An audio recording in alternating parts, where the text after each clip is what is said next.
మాట మనం ఎప్పుడు కూడా మర్చిపోకుండా గుర్తుపెట్టుకోవాల్సినటువంటి మాట.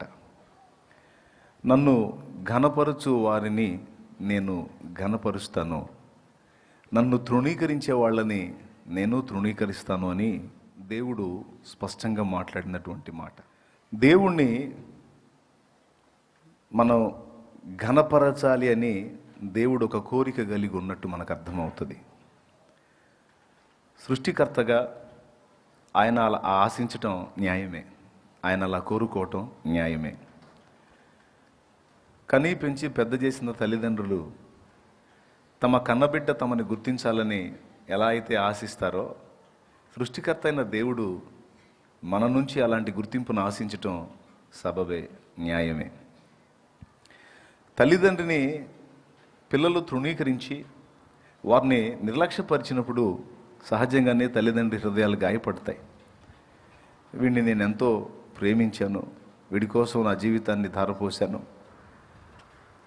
వాడు ఒక మంచి స్థితిలోకి ఎదగాలని నేను ఎంతో కోరుకుని వాడికి అన్ని విధాలా తోడ్పడ్డాను.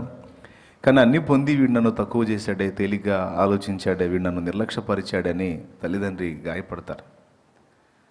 ప్రతి తల్లిదండ్రికి ఒక ఆశ ఉంటుంది, నా బిడ్డ పెరిగి పెద్దవాడై ప్రయోజకుడై వాడు గొప్పవాడు కావాలి, అదే సమయంలో వాడు నన్ను కూడా గుర్తుపెట్టుకోవాలని. ఇది న్యాయమైన ఆశే, దురాశ కాదు.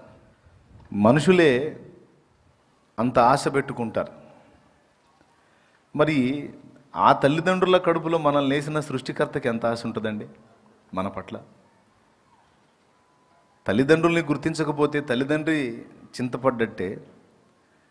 అసలు ఆ తల్లిదండ్రికి మనల్ని ఇచ్చినటువంటి ప్రభు లేక సృష్టికర్త అయిన దేవుడు ఆయన ఎంత గాయపడతాడో. తల్లిదండ్రిని పట్టించుకోరు, అంతకంటే ముందు అసలు సృష్టికర్తనే పట్టించుకోరు. ఎందుకు ఈ మాట చెప్తున్నానంటే, మనకు కొన్ని కోరికలు ఉన్నట్టు సృష్టికర్త అయిన దేవుడికి కూడా కొన్ని కోరికలు ఉన్నాయి. వాటిలో ఒకటి ఏంటంటే, ఆయన సృష్టిగా ఉన్న మనందరం కూడా ఆయన గుర్తించాలనేది పాపం ఆయన ఆశ. మనం గమనిస్తే ఎక్కువ శాతం సృష్టికర్తను గురించి ఆలోచించడం కానీ, ఆయనకి కొంచెం సమయం ఇవ్వటం కానీ, ఆయనను కాస్త మహింపరచడం కానీ, ఆయన విషయంలో కొంచెం శ్రద్ధ వహించడం కానీ మనుషుల్లో మనకి ఎక్కువ శాతం కనపడదు.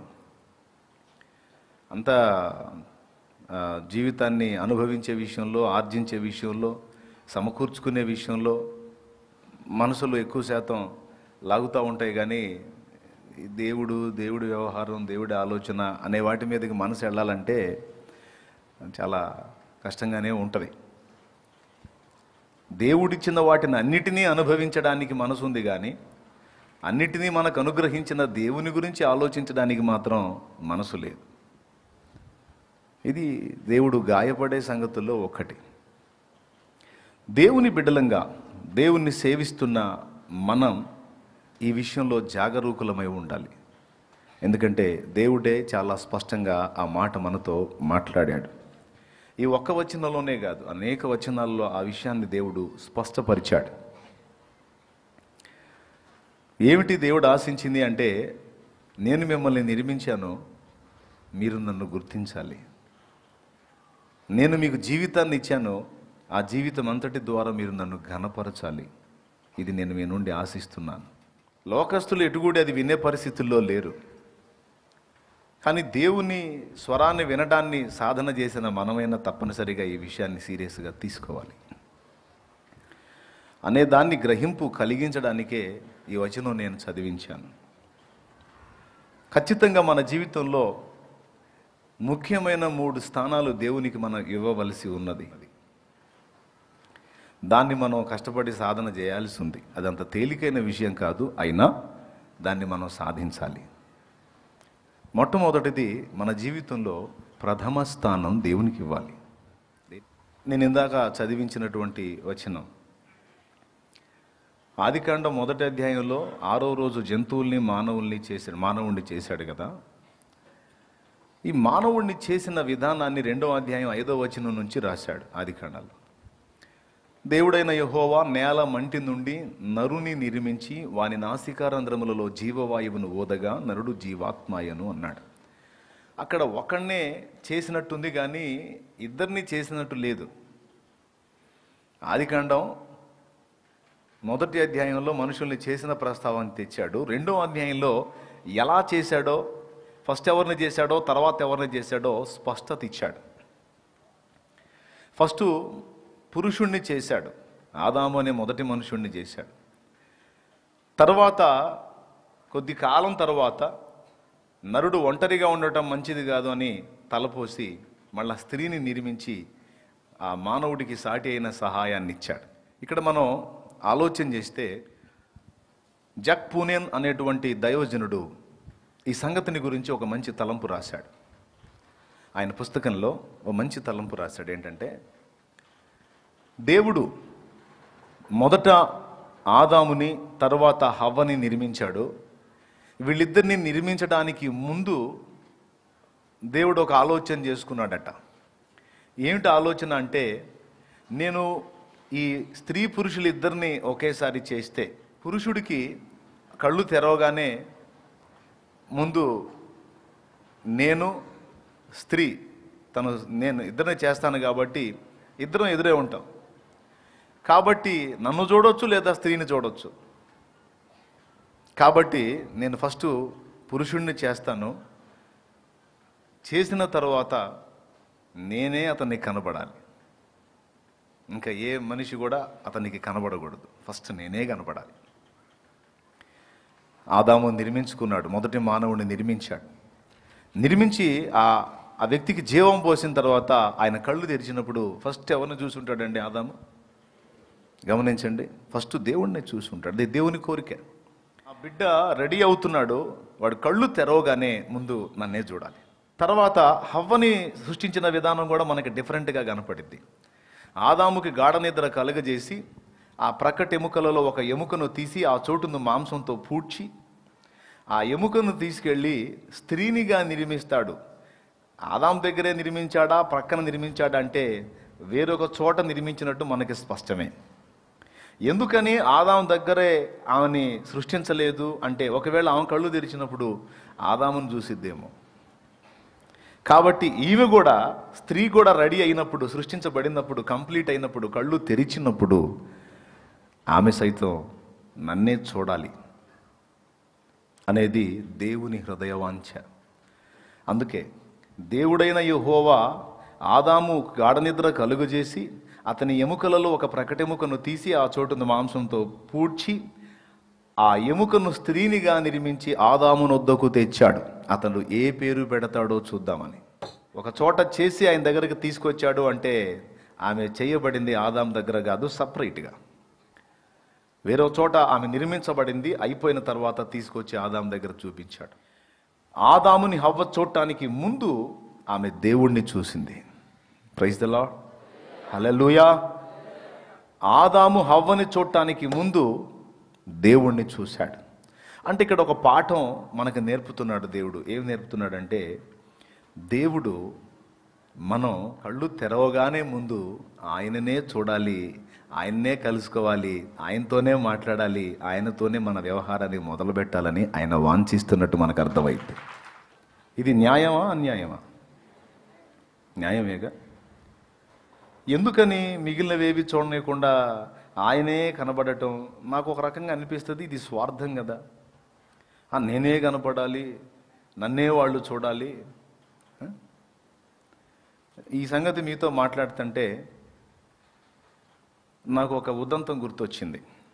యేసు ప్రభుని అంగీకరించినటువంటి ఒక కఠినుడైన వ్యక్తి భార్య హాస్పిటల్లో ప్రసవ వేదన పడుతుందట. సడన్గా ఆమెకి నొప్పులు వచ్చినాయి. ఆమెను తీసుకొని హాస్పిటల్లో చేర్చాలి. ఏ హాస్పిటల్లో చేర్చాలని అది ఇది వెతుకుతూ ఉంటే ఒక క్రిస్టియన్ హాస్పిటల్ కనపడింది. అంటే క్రిస్టియన్ హాస్పిటల్ అంటే ఆ హాస్పిటల్ని రన్ చేసేవాళ్ళు క్రిస్టియన్స్, యేసు ప్రభుని నమ్మినోళ్ళు.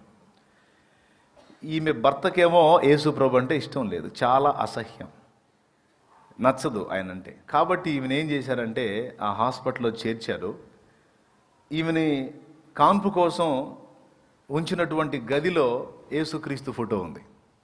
యేసుక్రీస్తు ఫోటో ఉంటే ఆమెను గదిలో చేర్చిన తర్వాత ఆమె నొప్పులు పడతా ఉంటే చూసి ముందు ఆమె ఎట్లా బయటపడిద్దో అని ఆలోచన చేయకుండా ఆ ఫోటోని అర్జెంటుగా అక్కడి నుంచి తీసేయాలన్నాడు. నర్సులు అన్నారు, మేము ఈ కాన్ పనిలో ఉన్నాం, ఫోటోలు తీసే పనిలో లేము మేము, మీరు వెళ్ళి డాక్టర్ గారిని కలిస్తే డాక్టర్ గారు ఓకే అంటే మేము తీసేస్తాము అన్నారు నర్సులు. ఎందుకు తీసేయమన్నాడో తెలుసా ఆయన? ఇప్పుడు ఈ గదిలో నా బిడ్డ పుడతాడు, వాడు కళ్ళు తెరిచినప్పుడు ఒకవేళ ఆ ఫోటోను చూసే అవకాశం ఉంది. నా బిడ్డ పుట్టి కళ్ళు తెరిచినప్పుడు వాడు ఈ గదిలో అతని ముఖం చూసే అవకాశం ఉంది కనుక అతని ముఖాన్ని అక్కడి నుంచి తీసేయండి అన్నాడట. వాస్తవంగా ఇప్పుడు బొమ్మల్లో వేసినట్టు యేసుప్రభు ఫేస్ అచ్చం అట్లనే ఉందా అంటే ఇవన్నీ ఊహా చిత్రాలు. ఇప్పుడున్న ఫొటోస్ అన్నీ కూడా ఇలా ఉండొచ్చు అనే ఊహా చిత్రాలు తప్ప వాస్తవికంగా ఆయన ముఖాన్ని చూసి ఫోటో తీసుకొచ్చినాడు ఎవడున్నాడు? అది కూడా ఉండటానికి వీలు లేదన్నాడు వీడు. నా బిడ్డ కళ్ళు తెరిస్తే ఆయన చూస్తాడేమో, యేసుప్రభుని చూస్తాడేమో. మీరు పోయి డాక్టర్ని కలిసి ఈ విషయం చెప్పండి, ఆ తర్వాత ఆలోచిద్దామన్నారు. ఈలోపు డాక్టర్ గారి గది దగ్గరికి వెళ్ళాడు. నర్సు పరిగెత్తుకుంటా వచ్చింది, డాక్టర్ గారు ఒక అడుగు మీరు రండి అని. సరే, ఆ గదిలో నుంచి డాక్టర్ గారు ఆ గదిలోకి వెళ్ళాడు. వెళ్తే ఆమె కాన్పు లైన్లో ఉంది, బాగా మూమెంట్లో ఉంది. ఈ గదిలోకి డాక్టర్ గారు వెళ్ళగానే ఆ కాన్పు అయిపోయింది, దేవుని దయ వల్ల కాన్పు అయిపోయింది. అయిపోయిన తర్వాత అదంతా క్లీన్ చేసేసి ఆయన చేయాల్సిన కార్యాలు చేసేసి డాక్టర్ గారు బయటకు వచ్చాడు, గదిలోంచి బయటకు వచ్చాడు. బయటకు వచ్చిన తర్వాత వీడు గది బయట ఉండి అంటాడు, డాక్టర్ గారు అంటాడు. ఏంటి అంటే, నా భార్య ఇప్పుడు ప్రసవ వేదన పడుతుంది కదా, నాకు బిడ్డ పుట్టక మునిపే మీరు ఆ గదిలోంచి ఆ ఫోటో తీసేసేయండి, నాకు పుట్టే బిడ్డ అతని ముఖం చూడకూడదు అంటాడు. వెంటనే డాక్టర్ గారు అతని ముఖంకి వెళ్ళి చూసి ఒక చిరునవ్వు నవ్వి, ఆ ఫోటో తీయాల్సిన అవసరం లేదు, నీ భార్య ప్రసవించింది అంటాడు. ప్రసవించిందా? అట్లయితే తీసేయాలి ఆ ఫోటో అంటాడు. తీసే అవసరం లేదు అంటాడు. ఎందుకంటే నీకు పుట్టిన బిడ్డకి 2 కళ్ళు లేవు అంటాడు. నీకు పుట్టిన బిడ్డకి 2 కళ్ళు లేవు, ఆ ఫోటో ఉన్నా నీ బిడ్డ చూడలేడు, ఓకే అని వెళ్ళిపోతాడు డాక్టర్ గదిలోకి. ఆశ్చర్యం కదా? నిజమే, ఆశ్చర్యమే. సృష్టికర్తను తిరస్కరించి సృష్టి ఎలా వర్ధిల్లిద్దండి? అంతా ఎవరి చేతుల్లో ఉంది? నువ్వు ఇబ్బంది పడాల్సిన అవసరం లేదయ్యా, ఫోటో ఉంటే మీ వాడికి 2 కళ్ళు లేవన్నాడు. సృష్టికర్తతో పెట్టుకోకూడదు. ఇప్పుడు వాడు ఆ కర్మ బతుకాలం మోయాల్సి వచ్చింది చూడు, మోయాలా లేదా? ఓవర్ యాక్షన్ చేయకూడదు దేవుని దగ్గర. ఏం చేయకూడదు? ముఖ్యంగా యేసు ప్రభు దగ్గర అసలు చేయకూడదు. కొంతమంది తెలియక ఓవర్ యాక్షన్ చేస్తుంటారు. యేసు ప్రభు అంటే ఆయన ఏం చేయలే అన్నట్టుగా ఆయన దూషించడం, తేలిగ్గా మాట్లాడడం, ఆయన గురించి రకరకాలుగా ఏం కాదు, నాకు ఏం కాదని అనుకుంటాడు. ఎవరికి ఎక్కడ ఏం జరగాలో, ఎట్లా ఏం సెట్ కావాలో అంతా సెట్ చేసి పెడతాడు ఆయన. సృష్టికర్త కదా, చాలా ప్రేమ గలవాడు. పోనీలే ముఖం, తెలిసి తెలియని ముఖం అని చాలా వరకు ఓపిక పడతాడు. ఆయన వీడు ఓవర్ యాక్షన్ చేశాడు అనుకో, ఇంకా ఒక తన్ను పడిద్ది, అనుమానం లేదు. ఎట్లా పడాలో అట్ట పడిద్ది. నా బిడ్డ కూడా ఆయన మొహం చూడకూడదంటే ఈ బతుకాలు ఎవడు మొహం చూడకుండా అయిపోయింది ఆ పుట్టినోడు. కొన్నిసార్లు తల్లిదండ్రుల దోషాలు బిడ్డల మీద కంటేదే. సృష్టికర్త అయిన దేవుడు మనతో సాంగత్యాన్ని కోరుకున్నాడు, మన స్నేహాన్ని ఆశించాడు, మన ప్రేమను ఆశించాడు. మనం ఆయనతో ఉండాలని, మనతో ఉండాలని, మనతో సహవసించాలని ఆయన ఎంతో కోరుకున్నాడు. అందుకే మనల్ని చేసుకున్నాడు.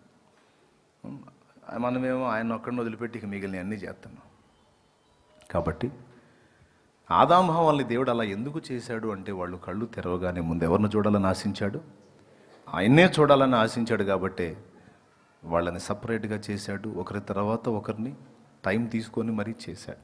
దీన్ని బట్టి మనకు అర్థమవుతుంది ఏంటంటే, దేవుడు మన నుంచి కొన్ని విషయాలు ఆశిస్తున్నాడు. వాటిలో మొట్టమొదటిది ఏమిటంటే, మన జీవిత ఆరంభం ఆయనే అయి ఉండాలి.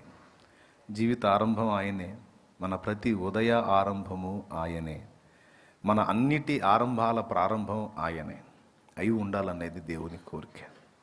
ఏ విషయంలోనైనా దేవునికి ఫస్ట్ స్థానాన్ని, ప్రథమ స్థానాన్ని మనం ఇచ్చి ఆయన్ని గౌరవించటం దేవుడు కోరుకుంటున్నాడు. మీరు మీ జీవితంలో నిజంగా దేవునికి అన్ని విషయాల్లో ప్రథమ స్థానాన్ని ఇస్తున్నారా? ఒకసారి మిమ్మల్ని మీరు పరిశీలించుకోండి.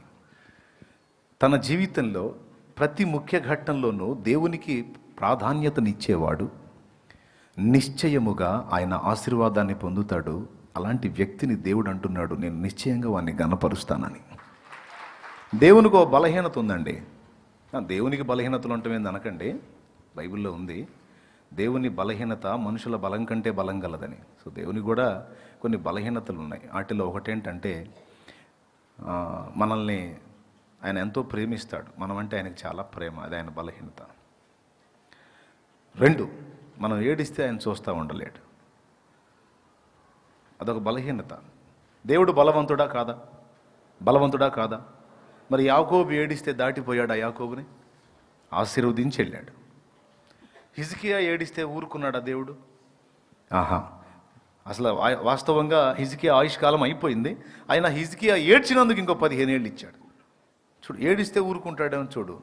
లాజరు చనిపోయినప్పుడు మరియా మార్తా ఏడుపు చూసి యేసయ్య కూడా ఏడ్చాడు. అంటే మనం ఏడిస్తే తట్టుకోలేడు, అది ఆయన బలహీనత. దాటి వెళ్ళలేడు, మనం ఏడిస్తే దాటి వెళ్ళలేడు. మన కన్నీళ్ళు ఆయన ఎంత బలవంతుడైనా సరే ఆయన కట్టిపడేస్తాయి, అది ఆయన మంచి మనసు. అలాగే 3వది, దేవునికి ఉన్న ఇంకో బలహీనత ఏంటంటే ఏ కొంచెం మనం ఆయన్ని గౌరవించినా గణపరిచినా ఆయన మనల్ని తిరిగి గణపరచకుండా ఉండలేడు. అది ఆయన దగ్గర ఉన్న వీక్నెస్. ఏ కొంచెం నువ్వు నమ్మకంగా ఉన్నా, ఏ కొంచెం నువ్వు దేవుణ్ణి గౌరవించినా గణపరిచినా తిరిగి నిన్ను మళ్ళా ఆయన గౌరవించకుండా గణపరచకుండా ఉండలేడు. ఇప్పుడు యోసేపు అన్ని సందర్భాల్లో దేవుణ్ణి గణపరుచుకుంటూ వచ్చాడు. మరి యోసేపుని గణపరిచాడా లేదా? గణపరిచాడా లేదా? హెచ్చించాడా లేదా? సొంత అన్నలు ఆయన అమ్ముకున్నారు, చంపాలని చూశారు. చంపితే ఏం లాభం వచ్చిందో, అమ్ముకుంటే లాభం వచ్చిందని చెప్పని 20 తులాల వెండికి రక్త సంబంధి అయినటువంటి తమ్ముడిని బానిసగా అమ్ముకున్నారు. పాపం అడుగడుగున ఎక్కడ దేవుణ్ణి సనగలేదు, గొనగలేదు, నాకేంటి కష్టాలని అనలేదు. దేవుని ఎరుక లేకుండా నాకేది జరగట్లేదు, దేవుడికి తెలియకుండా ఏమైనా జరుగుతుందా, పర్వాలేదు ఆయన చూస్తున్నాడు కదా, నేను ఒక మాట కూడా ఆయన అనకూడదని చెప్పని మౌనంగా సహించి చివరికి ఆయన ముగింపు ఎలా ఉందో మీకు తెలుసు. దాదాపు 30 సంవత్సరాల ఈడు గలవాడై ఐగుప్తు సంస్థానం అంతటి మీద కూడా ఆయన ప్రధాని కాగలిగాడు. ఆయనే ధనాగారం అంతటి మీదే కాదు, అసలు మొత్తానికి ఆయనే ప్రధాని అయ్యాడు. ఎట్లనో తెలుసా? ఐగుప్తు రాజైన ఫరో అన్నాడు, యోసేపు ఐగుప్తు మొత్తానికి నేను ఫరో, నాకు నా ఇంటికి నువ్వు ఫరో అన్నాడు. ఐగుప్తు మొత్తం నేను చెప్పినట్టు వింటది, నేనేమో నువ్వు చెప్పినట్టు వింటాను అన్నాడు.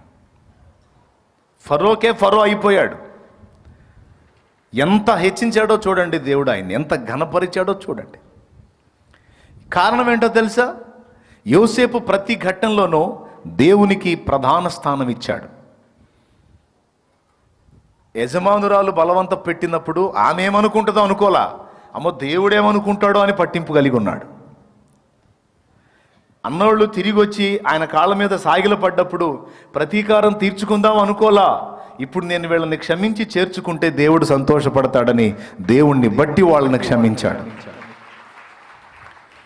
ఆయన ఐగుప్తు మొత్తం మీదకి నాయకుడు కాగలిగిన తరువాత ఆయన అన్యాయంగా నిందపాలు చేసిన ఆ స్త్రీని శిక్షించినట్టు లేదు బైబిల్లో. ఎందుకో తెలుసా? ఆమె ద్వారా దేవుడు నన్ను ఇక్కడికి తీసుకొచ్చాడు కాబట్టి కనపడితే ఆమెకి ఏదన్నా బహుమానం ఇవ్వాలే తప్ప ఆమెను మాత్రం శిక్షించకూడదు అనుకున్నాడు. యోసేపు ఏం చేసినా, యోసేపు పవిత్రంగా బతికినా దేవునికి భయపడేలా జీవించాడు. యోసేపు సహించినా దేవుని బట్టే సహించాడు, క్షమించినా దేవుని బట్టే క్షమించాడు. దీనంతటికీ ఫలితంగా దేవుడు అతన్ని అన్య దేశం అంతటి మీద ఏలికగా నియమించాడు. ఆ దేశానికే కాదు, ఆ దేశం ద్వారా యోసేపున్న ఆ ప్రాంతం ద్వారా అనేక మంది కడుపులు నిండేటట్టు, ఐగుప్తు దేశంలో ధాన్యం ఉండేటట్టుగా యోసేపున్న స్థానాన్ని దేవుడు దీవించాడు. ఇదంతా కూడా దేవుణ్ణి ఘనపరిచి గౌరవించి దేవునికి తన లైఫ్లో ప్రధాన స్థానం యోసేపు ఇచ్చినందున ఆ ధన్యత లభించింది. మనకి బైబిల్ మొత్తం మీరు బాగా అబ్జర్వ్ చేస్తే అబ్రహాము కానీ, దావీదు కానీ, దానియేలు కానీ, వీళ్ళందరూ కూడా అలాగ రెస్పెక్ట్ చేశారు, దేవుణ్ణి గౌరవించారు. అబ్రహాం కూడా చూడండి, మీరు బాగా పరిశీలించండి, ఎక్కడైనా సరే చీప్గా వ్యవహరించడు, అంత దేవుణ్ణి బట్టే. ఒక సందర్భంలో సొదొమ గొమొర్రాల రాజులను తన్ని వాళ్ళ దగ్గర ఉన్నవన్నీ కూడా లాక్కొని, నలుగురు రాజులు వాళ్ళ మీద దొమ్మిగా పడి వాళ్ళవన్నీ దోచుకొని వెళ్తూ ఉంటే, ఆ దోపిడీలో, ఆ అన్యాయంలో లోతు కుటుంబం, లోతు కూడా ఉంటారు, వాళ్ళని కూడా బందీలుగా తీసుకొని పోతుంటే అబ్రహాంకి ఆ విషయం తెలిసి తన ఇంట పుట్టి అలవరచబడిన 318 మందిని వెంటేసుకొని వెళ్ళి ఆ నలుగురు రాజుల్ని తరిమి వాళ్ళని తన్ని వాళ్ళ దగ్గర ఉన్నటువంటి సమస్తాన్ని కూడా తీసుకొచ్చి సొదొమ గొమొర్రా రాజులకు అప్పచెప్తాడు. సొదొమ రాజు అంటాడు, అబ్రహాం గారు, మాది సంపన్న ప్రాంతం కాబట్టి మా జనాంగాన్ని మాకు కావలసిన కొన్నిటిని మాత్రం ఉంచేసి మిగిలినవన్నీ మీరే తీసేసుకొని పొండి అంటాడు. అప్పుడు అబ్రహాం ఏమంటాడో తెలుసా? అబ్రహాముని నేనే ధనవంతుణ్ణి చేసేదని నీవు ఒక మాట అయినను చెప్పకుంటున్నట్లు ఒక నూలు పోగైనను చెప్పుల వారైనను నేను ముట్టనంటాడు. అబ్రహాముని గొప్ప చేసింది దేవుడు, అబ్రహాముని సంపన్నునిగా చేసింది దేవుడు, యుద్ధంలో జయమిచ్చింది దేవుడు. కాబట్టి అబ్రహాము దీవించబడ్డాడు అంటే అది ఒక్క దేవుని వలనేరా అనే మాట రావాలి. కానీ నువ్వు ఇచ్చింది నేను కక్కుర్తిపడి తీసుకెళ్ళాను అనుకో, నువ్వేం చెబుతావు తెలుసా? అబ్రహాం ఒకప్పుడు దరిద్రుడు, నేనే వానిని గొప్ప చేశాను అంటావు. అప్పుడు ఘనత నీకొచ్చింది కానీ నా దేవునికి రాదు. కాబట్టి ఒక నూలు కూడా నాకొద్దు పోవాయి అన్నాడు. అంటే ఎక్కడ ఏ విధంగా కూడా దేవునికి ఘనత రావాలంతే. నేను ఏదన్నా చేయనే, దానివల్ల నా దేవునికి ఘనత రావాలి, అవమానం మాత్రం రాకూడదు. అది అబ్రహాం పెట్టుకున్న నిబంధన. నోవహు జలప్రళయం అయిపోయిన తర్వాత ఓడలో నుంచి బయటికి రాగానే, అబ్బాయి చూడండి రా, ఎక్కడన్నా ఇల్లు కట్టుకోవడానికి అవకాశం ఉంది చూడండి అయ్యా అనలా. రాళ్లతో బలిపీఠం కట్టి పవిత్ర పక్షులలో పశువులలో కొన్నింటిని వధించి దహన బలిగా ప్రభువుకు అర్పించి ముందు దేవునికి కృతజ్ఞతలు చెల్లించి దేవుణ్ణి గణపరిచి ముందు తర్వాత పనులకు వెళ్ళాడు. దేవునికి ప్రథమ స్థానం. అందుకే నోవహు కాపాడబడ్డాడు. నోవహు హృదయంలో దేవునికి ముఖ్య స్థానం ఉంటుంది. అబ్రహాం హృదయంలో దేవుడే ప్రధాన స్థానాన్ని ఆక్రమించేశాడు. దానియేలు కూడా అంతే. ప్రార్థన చేస్తే చంపుతారు. ఎవడైనా సరే, మన రాజుగారైన దర్యావేషుకు తప్ప మరి ఎవరికైనా సరే ప్రార్థన చేస్తే వాడు సింహాల గుహలో వేయబడతాడని శాసనము చేయబడినా దాన్ని గౌరవించలేదు, రాజును లక్ష్య పెట్టలేదు. రాజాదిరాజైన ప్రభుని ప్రార్థించకుండా నేను ఉండలేను. ఒకవేళ ప్రార్థించకుండా, ఆయనతో మాట్లాడుకోకుండా, ఆయనతో సాంగత్యం చేయకుండా, ఆయనతో ఏకాంతంగా గడపకుండా, ఆయన సహవాసం లేకుండా నేను బతికుండే కంటే చచ్చిందే మేలు. బాబా, దేవునితో గడపకుండా నేను బ్రతికి ఉండే కంటే చచ్చిందే మేలు. మార్టిన్ లూథర్ అన్న ఒక మాట అంటాడు, నేను బైబిల్ గ్రంథం చదవకుండా ఏ పుస్తకాలు నన్ను అడ్డగిస్తాయో నేను వాటిని చించి కాల్చి వేస్తానంటాడు. బైబిల్ గ్రంథం ధ్యానించకుండా పుస్తకాలంటే న్యూస్ పేపర్లు కావచ్చు, లేకపోతే వారపత్రికలు కావచ్చు, నవల్స్ కావచ్చు. ఇప్పుడు అంటే మనకు సెల్ ఫోన్ వచ్చింది. ఇప్పుడు పుస్తకాలు ఎవరు చదువుతున్నారు? ఆఖరికి చదివేది కూడా ఎవడో ఒకడు చదివి రికార్డ్ చేస్తే చక్కగా అది కూడా సెల్లోనే వింటున్నాడు. అది ఆ కష్టం వేరే వాడు చేస్తే, కష్టపడి ఒకడు చదివితే అది కూడా మనం వింటూ ఉన్నాం. ఈరోజు పుస్తకాలు చదివే వాళ్ళు కూడా ఎవరు లేరు, అంతా సెల్ ఫోన్ వచ్చేసింది. అయితే మార్టిన్ లూథర్ గారు ఇప్పుడున్నట్టయితే ఇప్పుడేమంటాడో తెలుసా? బైబిల్ గ్రంథం ధ్యానించకుండా, దేవునితో సాంగత్యం చేయకుండా నాకు అడ్డుగా వచ్చే ఏదైనా సరే పగలగొడతాను అంటాడు. ఎందుకంటే చించడానికి అది పుస్తకం కాదు కదా, తగలబెట్టడానికి అది పుస్తకం కాదు కదా. మనకి నియంత్రణ అనేది ఉండాలి. నియంత్రణ అంటే ఏది ఎంతవరకు ఉపయోగించాలో, ఏది దేని కొరకు ఉపయోగించాలో అది కొంచెం గ్రహింపు కలిగి ఉండాలి, అంతే కదండి. పద్ధతి ప్రకారం వాడితే, ఒక పద్ధతి ఒక మోతాదులో వాడితే విషం కూడా ఔషధమేని అంటాడు ఒక ఆయన. ఏంటిది? విషం కూడా ఔషధమే అంటాడు. అలాగే స్థాయికి మించి ఎక్కువగా తీసుకుంటే తీపి కూడా విషమే అంటాడు. ఏమైనా అర్థమైందా? తీయటి పదార్థమైనా సరే మోతాదుకు మించి నువ్వు తీసుకుంటే అది నీకు విషంగానే మారిద్ది అంటాడు. అతి సర్వత్రా వర్జయేత్ అంటాడు మరొక ఆయన. అతి మంచిది కాదు అని. కాబట్టి సెల్ ఫోన్ యూజ్ చేయవచ్చు, కానీ దాన్ని హద్దులు దాటితే అది మనల్ని నాశనం చేస్తుంది. దేవుని వాక్యం కోసమే నువ్వు నిజంగా నిజాయితీగా ఉపయోగించగలిగే నియంత్రణ నీకుంటే తప్పనిసరిగా సెల్ ఫోన్ నువ్వు కలిగి ఉండొచ్చు, తప్పు లేదు. ఇది నియంత్రణ చేసుకునే ఆ పద్ధతి నీకు తెలిసి ఉంటే. కానీ కొంతమంది అది చేతిలోకి రాగానే నియంత్రణ కోల్పోయి హద్దులు దాటి దేవుడిది కాసేపు చూసి 3 భాగాలు ఇక లోకా సంబంధమైన దాంతో నింపబడతారు. అందుకు చెప్తున్నా, ఒకవేళ లూథరన్ గారు ఉంటే ఏమంటాడో తెలుసా? నేను ప్రభువుకి నాకు మధ్య అడ్డుగా వచ్చేదాన్ని పగలగొడతాను అంటాడు. మిమ్మల్ని పగలగొట్టమని నేను చెప్పను, కానీ కొంచెం నియంత్రణ కలిగి ఉండటానికి జాగ్రత్త పడండి. భక్తులందరి జీవితాలు కూడా మీరు పరిశీలించండి, వరుసగా వాళ్ళు అదే మెట్టులో ఉన్నారు. అందుకే వాళ్ళు మృతి నొందియు మనతో మాట్లాడుతున్నారు. అర్థమైందా? ఎలానో తెలుసా? ఒరే బాబు, ఈరోజు మా గురించి మీరు మాట్లాడుతున్నారంటే కారణం ఏంటో తెలుసా? మా జీవితంలో ప్రధాన స్థానం మేము దేవునికే ఇచ్చాం నాయన. దేవుడే మా జీవిత సర్వస్వం అన్నట్లు మేము బ్రతికాం. అదే మాకు చాలా ప్లస్ అయింది. దేవుడి తర్వాతే ఏదైనా. ఈ అలవాటుని మనం కూడా సాధన చేయాలి. ఆయనే నాకు ముఖ్యం, ఆయనే మెయిన్, దేవుడి తర్వాతే ఏదైనా అనే ఆ పద్ధతి అలవాటు మనం కూడా చేసుకోవాలి. దానియేలు చూడండి, దేవునితో గడపటం అనేది పాపమై నేరమై అది చావుకే కారణమైతే ఆ చావే నాకు అవసరమని నేను అనుకుంటాను. ఎందుకంటే ఆ ప్రాణం పోతే డైరెక్ట్గా ఇక ఎల్లప్పుడూ ఆయనతోనే ఉండొచ్చు. అంతే కదా? ఆయనకు దూరమైన ఈ ప్రాణం, ఈ జీవితం ఎందుకు? ప్రార్థన చేయొద్దని రూల్ పాస్ చేశారు. నేను ఎట్ట బతుకుతా ఆయనతో గడపకుండా, ఆయనతో స్నేహం చేయకుండా, ఆయనతో మాట్లాడకుండా, ఆయన స్వరం వినకుండా? అసలు నాకు అది మరణం కంటే కూడా దారుణమైన విషయం. కాబట్టి అసలు సమస్య లేదని ప్రార్థన మానక క్రమముగా దినమునకు 3 మారు మేడగది మీద ప్రార్థన చేస్తూ ఉన్నాడు. ఈ సంగతి శత్రువులకు తెలుసు. అందుకే ఆ పాయింట్లోనే మనం దానియేలును కొట్టగలం, కానీ మరి ఇంకో పాయింట్లో చిక్కడరా మనకి. అన్ని లెక్కలు కరెక్ట్గా ఉంటాడు, ఎక్కడ ఏ పాయింట్లో కూడా మనకు ఆయన దగ్గర తప్పు దొరకదో. ఒక దేవుడి దగ్గరే మనకు దొరుకుతాడు రబ్బాయ్. కాబట్టి ఇక దేవుడి విషయంలోనే అతన్ని మనం ఏదన్నా నాశనం చేస్తే చేయగలమని చెప్పని స్కెచ్ గీసుకున్నారు. గీసుకొని దానియేలు మీద కుట్ర బన్నితే దేవుడు ఊరుకున్నాడా? తీసుకెళ్ళి దానియేలుని సింహాల గుహలో వేశారు. రాజు కూడా ఇష్టం లేదు. ఒక రోజంతా కూడా రాజు అడ్డు తగిలాడట. సరే దానియేలు ప్రార్థన చేసుకున్నాడా? పోని చేసుకొని దానియేలు మంచోడు. దానియేలు ఒక్కడి విషయంలో మాత్రం దేన్ని నేను ఆమోదించట్లేదు అన్నాడు. అంటే కొంతమందికి ఒక రకంగా, కొంతమందికి ఒక రకంగా న్యాయం చేస్తారా? మహారాజా, అసలు మీరు రాజేనా? ఇట్లయితే మేము ఊరుకోం, దీని మీద మేము తిరుగుబాటు తీసుకొస్తామన్నట్లుగా వాళ్ళు మాట్లాడారు. చేసేది లేక తీసుకెళ్ళి వేయండి అన్నాడు. తీసుకెళ్ళి దానియేలుని సింహాల గుహలో వేశారు. వేసినప్పుడు ఏం జరిగిందో మీకు తెలుసు. దానియేలు గుహలోకి నెట్టబడక మునిపే దేవదూత అక్కడ కాపలా ఉన్నాడు. అక్కడ ఏం జరిగిందో మీకు తెలుసు. రాత్రంతా కూడా సింహాలు అతను ఏ హాని చేయకుండా అవన్నీ కూడా గడగడగడలాడుతూ ఒక మూలకు ఒదిగిపోయి ఉన్నాయి.